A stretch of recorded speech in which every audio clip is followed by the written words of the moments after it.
ரன்கிரி தம்புலு விகாரை தொடர்பில் இன்று நடைபெற்ற ஊடகவியலாளர் சந்திப்பில் அரசியல் பிரதிநிதிகள் சிலர் கருத்து வெளியிட்டனர். சிங்கள தமிழ் முஸ்லிம் பர்கர் என்ற பேதமில்லை. அனைவரும் இலங்கையர் என்று கூறுவார்களானால் விகாரை ஒன்று அமைப்பது எப்படி, கோவில் ஒன்றை அமைப்பது எப்படி, பள்ளி ஒன்றை அமைப்பது எப்படி, தேவாலயம் ஒன்றை அமைப்பது எப்படி என கொள்கை ஒன்றை உருவாக்கி கொள்ளுங்கள்.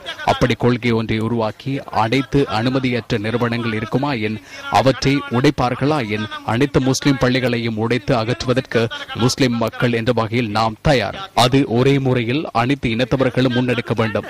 மீது தவறு இருப்பின் வழக்கு தாக்கல் செய்யுங்கள். இடம்பெறும் எந்த ஒரு செயற்பாட்டிற்கு முகம் கொடுக்க நாம் தயார். இந்த பள்ளிவாசலை அகற்றுவது என்பது அரசாங்கத்திற்கு சிறந்ததொரு விடயம் அல்ல. இனவாதத்துடன் இந்த நாட்டை முன்னோக்கி கொண்டு செல்ல முடியாது.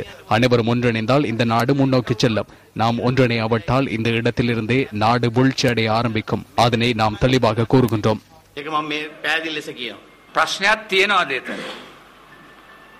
இங்கு பிரச்சனை ஒன்று உள்ளதா?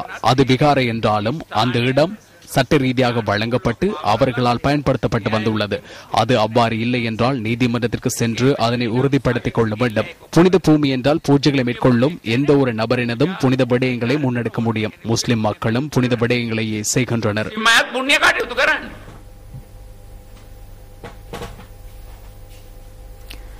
வயிற்றோட்டத்தால் பாதிக்கப்பட்ட மேலும் 5 பேர் லிந்துலை மாவட்ட வைத்தியசாலையில் இன்று அனுமதிக்கப்பட்டுள்ளனர். மழையுடன் கூடிய காலநிலை காரணமாக இந்த நிலைமை மேலும் வலுவடையலாம் என வைத்தியசாலையின் மாவட்ட வைத்திய அதிகாரி எச்சரிக்கை விடுத்துள்ளார். இது தொடர்பான விரிவான தகவல்களை தொடரும் செய்திகளில் எதிர்பாருங்கள். வரலாற்று சிறப்புமிக்க திருத்தலங்களில் ஒன்றான திருக்கோணேஸ்வரர் ஆலயத்தின் வருடாந்த மகோற்சவ பெருவிழாவின் தீர்த்தோற்சவ திருவிழா இன்று நடைபெற்றது. புராதன சிறப்புமிக்க திருக்கோணேஸ்வரர் ஆலயத்தின் வருடாந்த மகோற்சவ பெருவிழா நேற்று ஆரம்பமானது. பங்குனி உத்தர மகோற்சவத்தின் முதல் நாளான நேற்றைய தினம் பெருந்திரளான பக்தர்கள் கலந்து கொண்டனர். இதனைத் தொடர்ந்து இன்று தீர்த்தோற்சவ திருவிழா நடைபெற்றது. இதன்போது பாவநாசம் தீர்த்தத்தை பக்தர்கள் மீது தெளிக்கும் சம்பிரதாயமும் இடம்பெற்றது. நாளை பூங்காவன திருவிழாவும் நாளை மறுதினம் தெப்பத் திருவிழாவும் நடைபெறவுள்ளது. நாயன்மார்களால் பாடல் பெற்ற ஈழத்து வரலாற்று சிறப்புமிக்க திருத்தலங்களில் ஒன்றாக திருக்கோணேஸ்வரம் விளங்குகின்றமை குறிப்பிடத்தக்கது.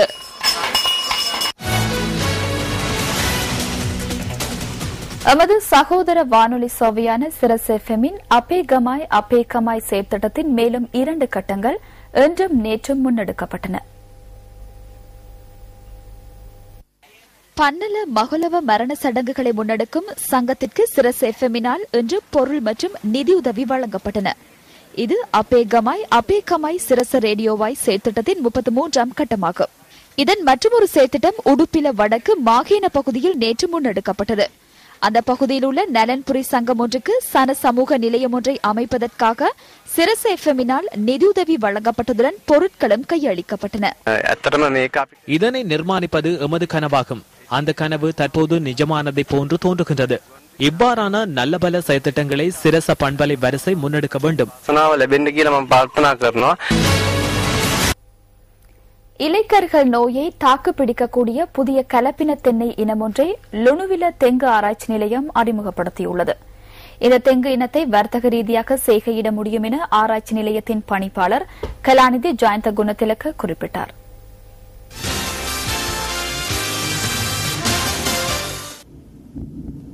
தெங்கு ஆராய்ச்சி நிலையத்தின் தரவுகளுக்கு அமைய இலங்கையில் சுமார் 400 லட்சம் தென்னை மரங்கள் உள்ளன. வெலிகம இலைக்கர்கள் நோயினால் தென் மாகாணத்தில் 3,45,000 தென்னை மரங்கள் பாதிக்கப்பட்டுள்ளமை தெரியவந்துள்ளது. இதற்கமைய 85,000 தென்னை மரங்கள் வெட்டி அகற்றப்பட்டுள்ளதாக குறிப்பிடப்படுகின்றது. இந்த நோய் தாக்கத்திற்கு இலக்காகியுள்ள 3,45,000 தென்னை மரங்களையும் வெட்டி அகற்றும் பட்சத்தில் வருடாந்தம் 11.3 மில்லியன் தேங்காய்களை இழக்க நேரிடும் என மதிப்பிடப்பட்டுள்ளது. தென்னை மரங்கள் வெட்டப்பட்ட தோட்டங்களில் மீள் செய்கைக்கு பயன்படுத்தக்கூடிய தென்னை இனம் ஒன்று ஏற்கனவே இனம் காணப்பட்டிருந்தது. எனினும் கொலகுந்திரா எனும் இந்த தென்னை இனம் வீட்டுத் தோட்டங்களில் மாத்திரமே செய்கையிட முடியும் என தெங்கு ஆராய்ச்சி நிலையம் சுட்டிக்காட்டுகின்றது. இதற்கமைய வர்த்தக ரீதியிலான தென்னந்தோட்டங்களில் பயிரிடக்கூடிய புதிய தென்னை இனத்தை கண்டுபிடிக்கும் ஆராய்ச்சி தற்போது வெற்றியளித்துள்ளது.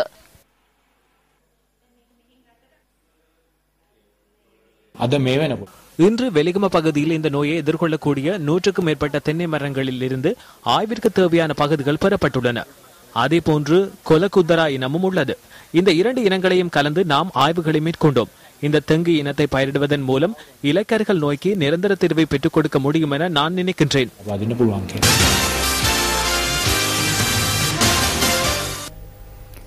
ஈஸ்டர் பண்டிகையை முன்னிட்டு கொழும்பு இளைஞர் கிறிஸ்தவ சங்கத்தினால் ஏற்பாடு செய்யப்பட்டிருந்த நிகழ்வொன்று காலிமுகத்திடலில் நேற்று நடைபெற்றது.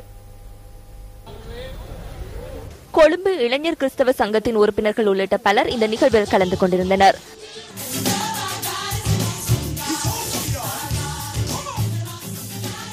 ஈஸ்டர் தினத்தின் மகிமையை விளக்கும் நாடகங்களும் இதன்போது அரங்கேற்றப்பட்டன. பிரபல பாடகர்களால் கிறிஸ்தவ கீதங்களும் இசைக்கப்பட்டன.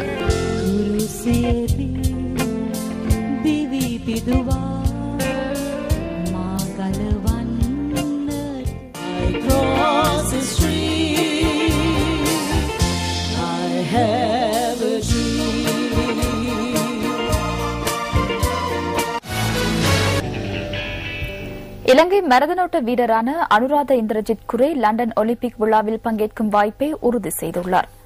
லண்டன் மரதனோட்டத்தில் இன்று வெளிப்படுத்திய ஆற்றல் மூலம் அவருக்கு இந்த வாய்ப்பு கிட்டியது என பிபிசி செய்தி சேவை தெரிவித்தது. லண்டன் மரதனோட்டம் 1000க்கும் மேற்பட்ட வீர வீராங்கனைகளின் பங்களிப்பில் இன்று நடைபெற்றது. போட்டியில் ஆடவர் மற்றும் மகளிர் ஆகிய 2 பிரிவுகளிலும் கென்ய வீர வீராங்கனைகள் முதலிடங்களை கைப்பற்றினர். ஆடவர் பிரிவில் கென்யாவின் வில்சன் கிபசங் முதலிடத்தை பிடித்தார். பந்தய தூரத்தை அவர் 2 மணித்தியாலங்கள் 4 நிமிடங்கள் 44 செகண்ட்களில் கடந்தார். மகளிர் பிரிவில் கென்யாவின் மேரி கிட்டானி முதலிடத்தை சுவீகரித்தார். அதற்காக அவருக்கு 2 மணித்தியாலங்கள் 18 நிமிடங்கள் 37 செகண்ட்கள் சென்றன. இலங்கை வீரரான அனுராத இந்திரஜித் குரே 2 மணித்தியாலங்கள் 17 நிமிடங்கள் 50 செகண்ட்களில் போட்டியை நிறைவு செய்தார். இதன் மூலம் லண்டன் ஒலிம்பிக் விழாவில் பங்கேற்க அவர் தகுதி பெற்றதாக அறிவிக்கப்பட்டுள்ளது.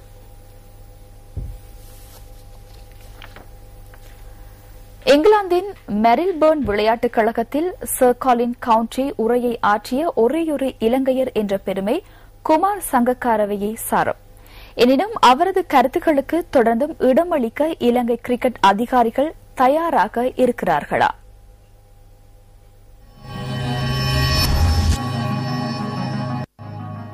கிரிக்கெட்டின் தாயகம் என போற்றப்படும் இங்கிலாந்திலிருந்து வெளிவரும் விஸ்டன் சஞ்சிகை அண்மையில் சிறந்த 5 வீரர்களை வெளியிட்டது. இந்த பட்டியலில் இடம்பெற்ற குமார் சங்கக்கார ஆண்டின் தலைசிறந்த வீரராகவும் தெரிவானார்.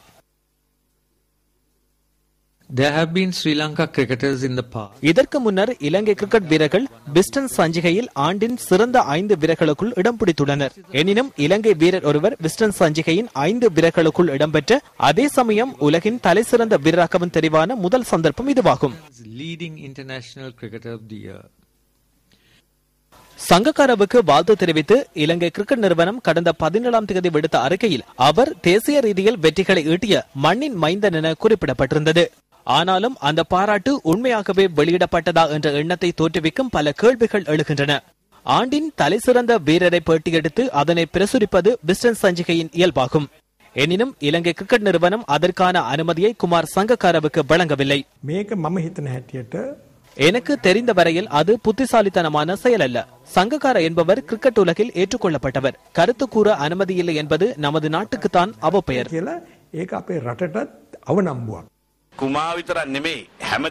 குமாருக்கு மாத்திரமல்ல, சகலருக்கும் பகிரங்கமாக பேசும் சுதந்திரம் இருக்க வேண்டும். விலங்கு போடுவதில் அர்த்தமில்லை. விவாதங்கள் ஊடாகவே இதனை மேம்படுத்த முடியும்.